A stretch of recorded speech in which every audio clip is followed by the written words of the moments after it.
pessoal, boa noite, tudo bem? Bom, nós estamos aqui mais uma vez, eu quero ser breve nos meus comentários e gostaria de falar com vocês rapidinho a respeito da Dona Torre de Vigia. As testemunhas de Jeová sempre se gabaram, sempre difundiram amplamente, gente, que são a única religião verdadeira, aquela religião que tem Jesus Cristo como seu líder, aquela religião que, segundo eles, é a única que tem o apoio de Jeová, é a única que prega as verdades bíblicas, é a única que torna conhecido o nome de Deus, o nome de Jeová, e a única que tem aquele grupo de cristãos que, segundo eles, são o escravo fiel e discreto, ou fiel e prudente. Muito bem. Eu queria mostrar para vocês uma reportagem que eu acabei de assistir no SBT. Essa reportagem ela expõe o lado que as testemunhas de Jeová não conhecem. Ela expõe o lado, aquele lado, aquelas coisas, melhor dizendo, que acontecem dentro do Salão do Reino, que só quem tem acesso são os anciãos. Arquivos secretos, orientações confidenciais, não é? E que a vasta maioria dos membros, seguidores da Torre de Vigia, realmente não tem conhecimento. Tá certo? Então é sobre isso que eu queria falar com vocês. Eu sou Eliezer, falo aqui de Fortaleza. Gostaria de mostrar para vocês agora essa reportagem e em seguida eu volto, tá bom, gente? Preste muita atenção na reportagem que foi feita pelo jornal do SBT. O público de São Paulo investiga uma série de acusações de violência sexual praticadas por integrantes da organização Testemunhas de Jeová. Segundo a apuração, os crimes acontecem há décadas. Quando cai a ficha, a gente percebe que passou todos os anos da vida servindo a homens e não a Deus. A investigação inédita já encontrou 9 vítimas de crimes sexuais que teriam sido cometidos dentro da organização religiosa. Os abusos teriam acontecido em 15 unidades na capital e em Cesário-Lange, no interior de São Paulo. Em sigilo, o Ministério Público realizou operações de busca e apreensão nesses locais. A suspeita era de que líderes, chamados de anciões, pretendiam destruir provas dos crimes para evitar o escândalo.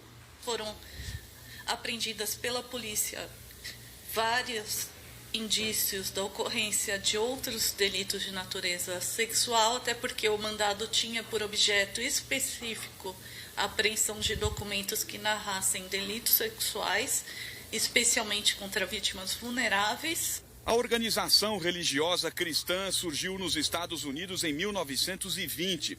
Está presente em mais de 200 países. O grupo tem posições polêmicas, como a proibição de transfusões de sangue em seus integrantes, mesmo que a falta do procedimento leve a pessoa à morte. As vítimas ouvidas pela promotoria têm o mesmo tipo de relato. A prática é antiga. Esta mulher tem 64 anos. Diz que foi abusada sexualmente pela primeira vez aos 8 anos de idade. A gente precisa começar a ter coragem para que outras pessoas não passem por aquilo que nós passamos. O que aconteceu? No meu caso, eu fiquei com aquilo guardado durante mais de 50 anos.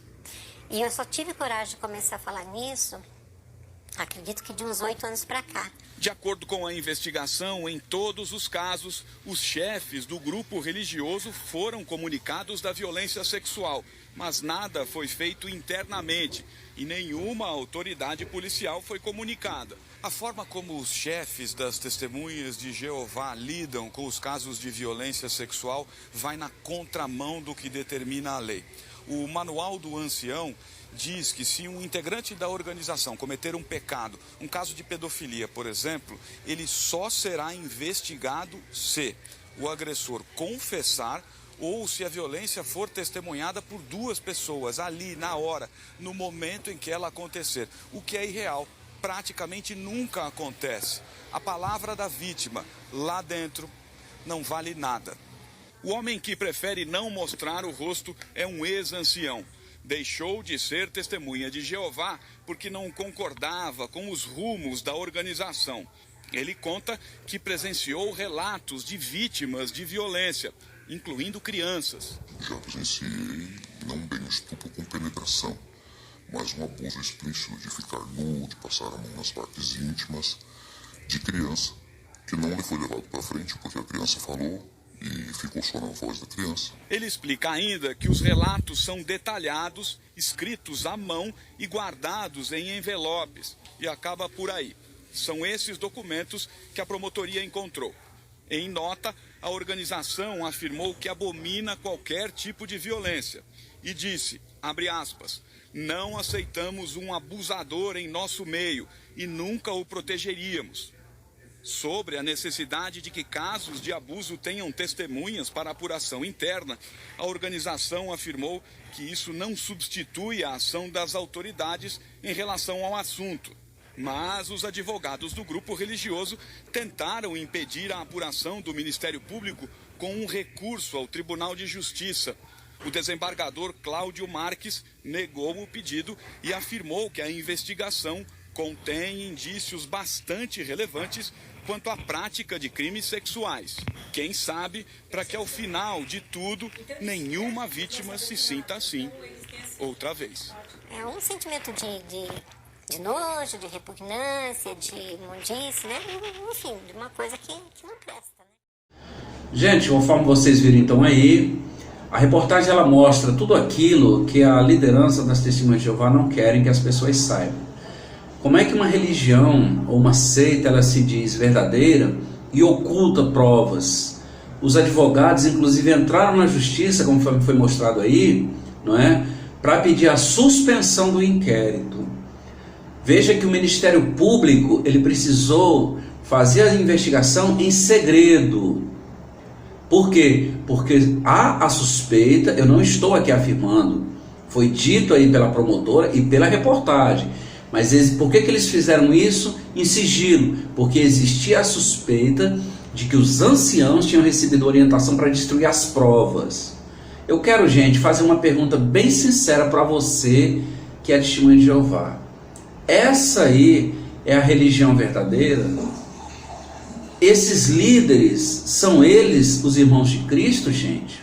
Você consegue imaginar Jesus Cristo mandando os seus discípulos, orientando os seus apóstolos a mentir, a ocultar provas, a esconder fatos das autoridades?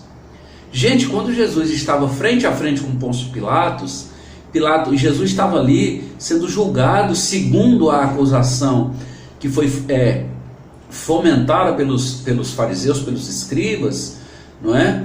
Jesus estava sendo acusado ali de causar sedição, quer dizer, de incitar a revolta contra o Império Romano, contra César, contra o governo de César. Pôncio Pilatos, ele perguntou para Jesus, és tu rei? Ou como diz outras traduções, tu és rei? Tu és o rei dos judeus? Jesus diz, tu mesmo estás dizendo. Será que Jesus se furtou? Jesus se escondeu? Gente, analisa os fatos, não é? Então, há pessoas que ainda se negam a acreditar, a ver essas evidências. Isso tem acontecido, gente, pelo mundo afora, não é só aqui no Brasil, não é só em São Paulo, não. Na Holanda, os advogados da Torre de Vigia tentaram impedir, entraram na justiça para impedir uma pesquisa que havia sido feita numa universidade. Eles queriam impedir que a pesquisa fosse divulgada, gente. Então reflitam, você que é testemunha de Jeová, reflita, volte-se para o Evangelho, para os Evangelhos e veja quem foi Jesus Cristo. Esqueça aquilo que a Torre de Vigia tem colocado na sua cabeça por meio das suas publicações. Estão aí os fatos, estão as provas aí, inclusive com depoimento de pessoas que passaram por esse constrangimento, depoimento de ancião, gente. Ele mostrou como é o modus operandi da organização. É essa organização que representa Deus aqui na terra. Pare e reflita, tá bom? Gente, eu quero agradecer e só posso dizer aqui da minha indignação, a vergonha que eu sinto em ter feito parte de uma organização dessa por mais de 27 anos da minha vida, tá bom? Fiquem todos com Deus, fiquem na paz de Jesus Cristo e até o próximo vídeo. Tchau, gente.